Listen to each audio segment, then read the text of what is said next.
पाकिस्तान के इलाके illegally Indian occupied Kashmir के पहलगाम रीजन के अंदर पिछले महीने जो एक बड़ा वाक़या पेश आया, जिसके नतीजे में 26 इंडियन शहरी मारे गए।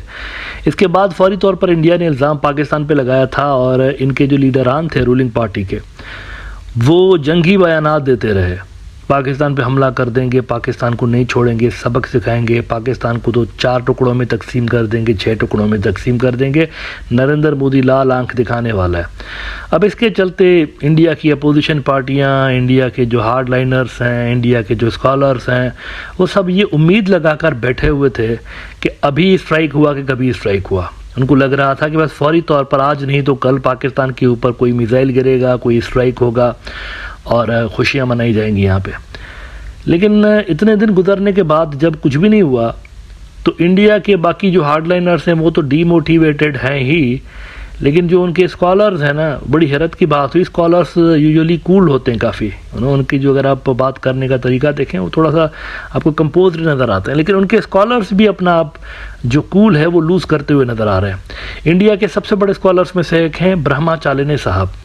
चालिने साहब यूजुअली नरेंद्र मोदी की, बीजेपी की तारीफ करते हुए नज़र आते हैं, लेकिन आज इन्होंने भी इनके ऊपर क्रिटिसाइज़ किया है और इन्होंने कहा है कि यार आपके पास तो कोई बैकअप प्लान ही नहीं था, आप मीटिंग्स पे मीटिंग्स करते रहे। नरेंद्र मोदी को उन्होंने कहा है, और इतनी मीटिंग्स आपने की कि पाकिस्तान को इतना टाइम मिल गया कि वो अपने डिफेंस पार्टनर्स की मदद से जंग के लिए तैयार हो जाएं।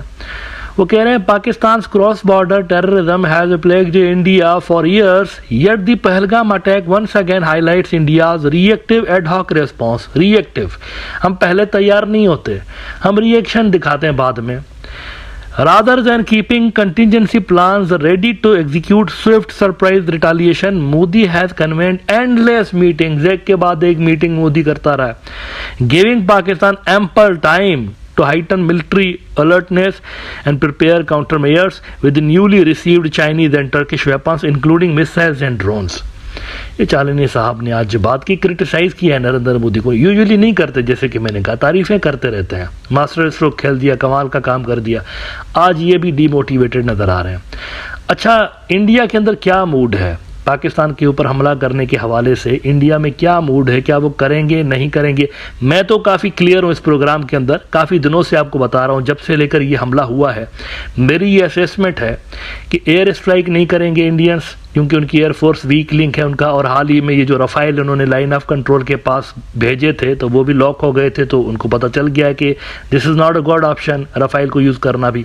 नेवी को भी नहीं कर सकते इस्तेमाल, तो ले देकर एक ही इनके पास ऑप्शन है और वो है ग्राउंड फोर्सेस। इंडिया की जो आर्मी है इसमें मिसाइल भी आ जाते हैं, तो मेरा ये अपना असेसमेंट है कि ये मिसाइल इस्तेमाल कर सकते हैं। आज वेस्ट के एक बड़े एक्सपर्ट हैं डेरेक जे ग्रॉसमैन साहब, इन्होंने एक ट्वीट किया है इसी हवाले से कि इंडिया में क्या मूड है, वो किस तरह से रिटालिएट करने का सोच रहे हैं।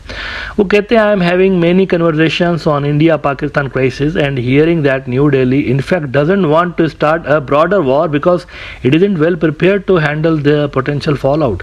Now this is a lesson for all those ABs and GVs जो ये समझ रहे होते हैं कि पाकिस्तान भूटान है और इंडिया कोई अमेरिका है, तो उनके लिए ये लेसन है। आलमी एक्सपर्ट्स कह रहे हैं कि ये जो इंडियंस है ना, इतना ज़्यादा प्रिपेयर्ड नहीं है, बिकॉज उनको नहीं पता कि इसके बाद क्या होगा, जंग उनके कंट्रोल में नहीं रहेगी ना। वो कहते हैं, rather India is likely to pursue targeted strikes to include missile attacks against terrorist facilities to symbolically demonstrate strength and avoid any major Pakistani retaliation, but this can hardly be guaranteed.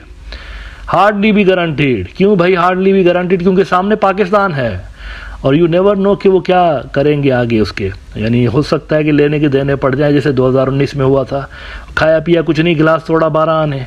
मतलब वहाँ जंगल में पेलोड फेंक के आगे face saving के लिए कहते फिर रहे थे, टीवी के ऊपर टेररिस्ट कैंपों के ऊपर हमने हमला किया। जितने टीवी चैनल उतने नंबर्स।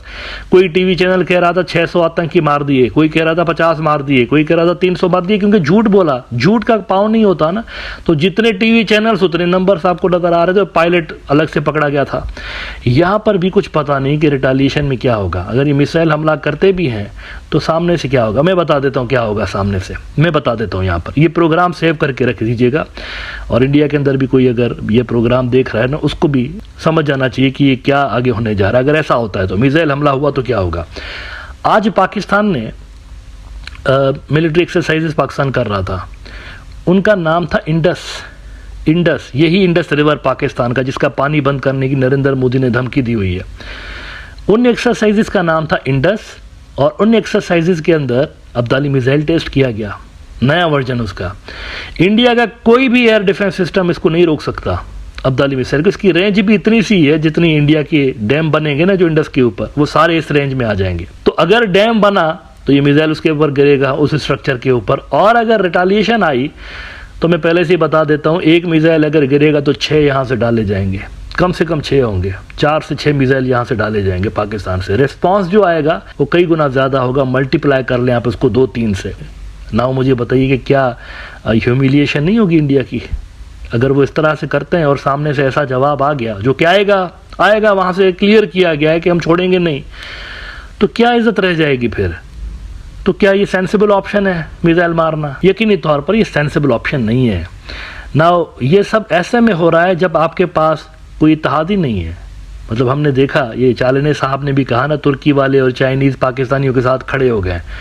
आपका जो सबसे बड़ा डिफेंस पार्टनर है रशियंस, उन्होंने पता है कि कल ये सर्जेई लवरोव जो हैं, उनके जो फॉरेन मिनिस्टर है रशियंस के, एस जयशंकर साहब के साथ उन्होंने फ़ोन पे बात की। और फ़ोन पे बात में पता है क्या कहा है उन्होंने? हम आपके साथ खड़े हुए हैं, हम आपको मिसाइल देंगे, हम आपको वेपन देंगे। नहीं नहीं नहीं नहीं नहीं नहीं, ऐसा कुछ भी नहीं कहा, कुछ भी नहीं। वो मिलिट्री की बात ही नहीं। इंडिया के जो सो कॉल्ड सबसे बड़े डिफेंस पार्टनर्स है ना, उन्होंने इनको कहा है कि ये पाकिस्तान के साथ आप लड़ाई वड़ाई बंद करो और उनके साथ बैठकर तो शिमला एग्रीमेंट के तहत जो है बायलैटरल डिस्प्यूट सेटल करने की कोशिश करो। कौन से डिस्प्यूट्स? कश्मीर डिस्प्यूट की बात कर रहे हैं।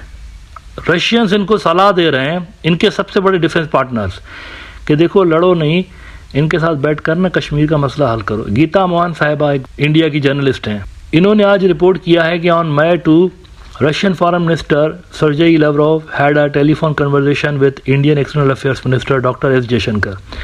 They discussed the topical issues of the Russian-Indian cooperation as well as the aggravation of Indian-Pakistani relations following the terrorist attack near Pahalgam.